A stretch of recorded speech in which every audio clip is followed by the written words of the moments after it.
Why are we born as humans? Why this suffering? Why this pain? Why are we born? Why there is so much of pain and misery? The question is quite deep and a very sensitive question.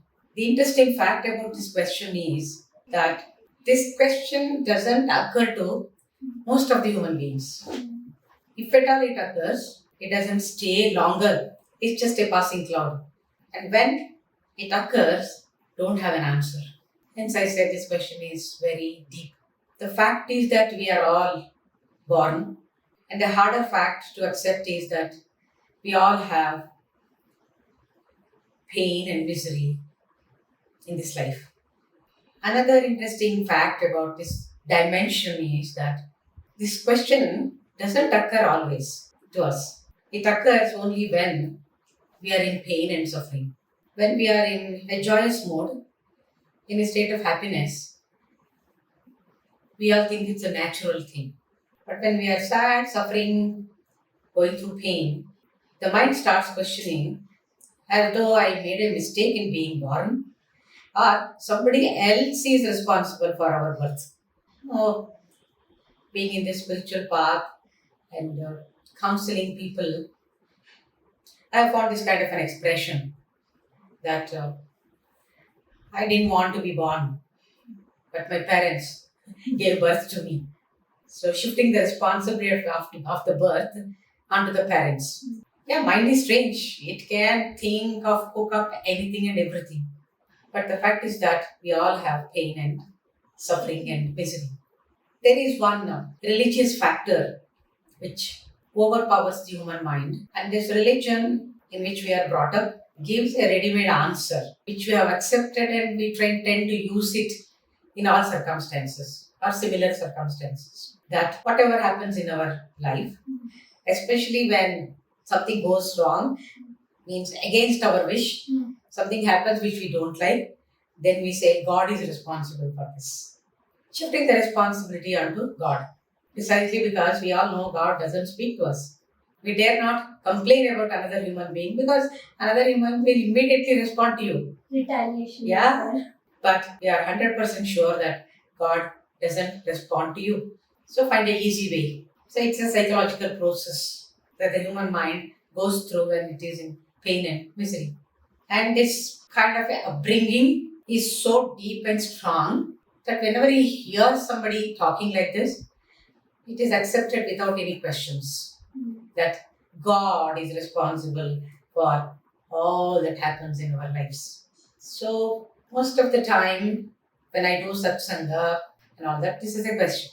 Who is responsible for our misery and penury, chaos, mishaps, so on and so forth?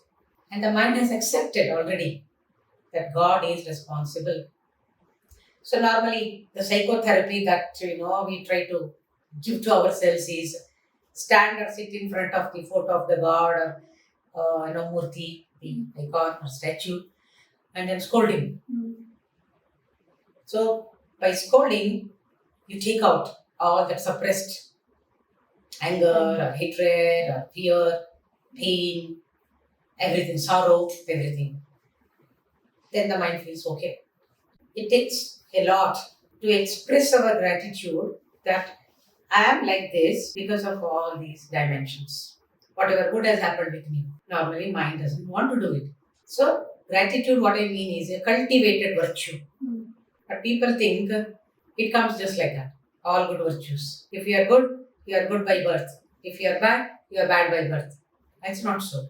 Cultivation. And we don't even know that how that grooming happens to what I am today. The total sum of what I am today. That is so subtle in our personality, both good and bad. So when things are like this, it takes a lot for a person to understand that it's not the God who is responsible for whatever is happening in my life. Because it's totally a shift over from something to something else. Now, once you understand this, that you have to learn to take charge of your life and responsibilities, this shift over the mind doesn't accept. Because it finds comfort in putting the blame on God and be done with it. But that's not the truth. So when a spiritual master, a spiritual teacher tells you that God has nothing to do with this, it's your own making. Either the person doesn't like Guru, or he'll just go away thinking that it is a dream, was to be forgotten. So these are the mental mechanisms which we have built up over a period of time in the name of growing up. So now coming to the question directly, spirituality says your suffering, your misery, everything is your own making. The question is how and why. Then we have to shift our attention to life, something related to our past life, which is termed in spirituality, in Yoga Shastra and all that, as karma. I am born in this body, but it belongs to the present. But there is something called past. Now, in psychology and in yoga psychology, people talk about unconscious mind, then subconscious mind, and conscious mind. So, yoga psychology and spirituality says that all that is related to things that you cannot answer in life, why and how of it, are belonging to the past life, which is settled at the bedrock of unconscious mind. So humans in this life, they are clueless why I am going through this kind of a phase of life in the name of suffering. Pain and all that. Because that phase of happening has nothing to do with your present life. You are in no way responsible for that pain when you understand your present life. It means there is an answer in your past life.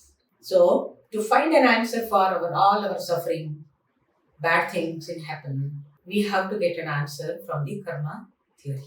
So, to conclude, answering your question, karma is our own deeds, actions performed in the past life, and once we drop that body of the past and then take a new body, that past life is cut off from our memory. But still it is there. Where? In the unconscious mind.